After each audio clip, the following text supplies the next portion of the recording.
वेळेस झाशीची राणी हा पुरस्कार पहिला दारूमध्ये मला भेटलेला आहे। तर तेव्हापासून मला एकच खंत आहे की महिलांचे संसार रोडवर येत आहेत, महिला मुली उघड्यावर बसत आहेत, दारूमुळे अनेकांचे संसार उद्ध्वस्त झालेले आहेत आणि दारूने कोणाचेही हे झालेले नाही। जर आपल्या प्रत्येक गावातून प्रत्येक तरुणी पिढीने हा जर दारू बंद केलं आणि अवैध धंद्याला आळा घातला तर आपल्या एवढा भाग्यवान कोणी नाहीये।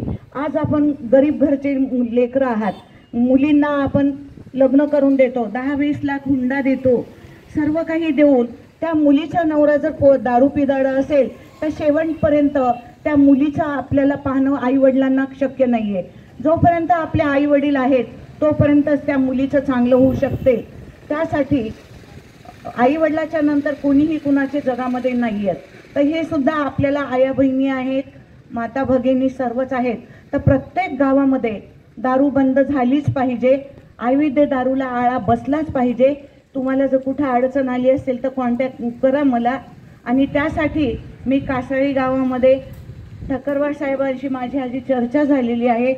साहेब म्हणे नक्की जरूर करा मॅडम, आमची कुठलीही अडचण येणार नाही आणि हे खूप चांगलं तुम्ही कार्य करत आहात, त्याबद्दल माझं काही मत नाही। त्यांची सुद्धा आपल्याला परवानगी मिळाली आहे। प्रत्येक गावामध्ये जाताना सरपंच, पोलीस पाटील, गावातले आमदार असो, खासदार असो, आणखी कुणी असो, त्यांची तर संमती आपल्याला लागत नाही, पण चांगल्या कामासाठी प्रत्येक लोक आपल्याकडे मदतीला धावून येतात। का तर हे व्यसनमुक्त करण्यासाठी आपण समोर निघालेले आहेत धाडशीपणाने।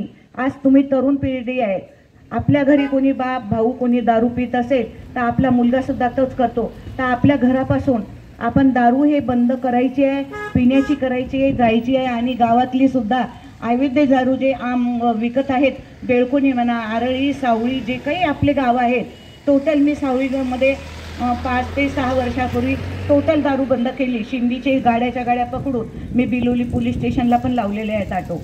पण तुम्हाला माझी परिचय नसल्यामुळे मला काही लोकांकडनं असं होतं की मॅडम असं आहे। तर इज्जतगावला टोटल आता आमची दारू बंद झालेली आहे, अवैध मुरुमच्या गाड्या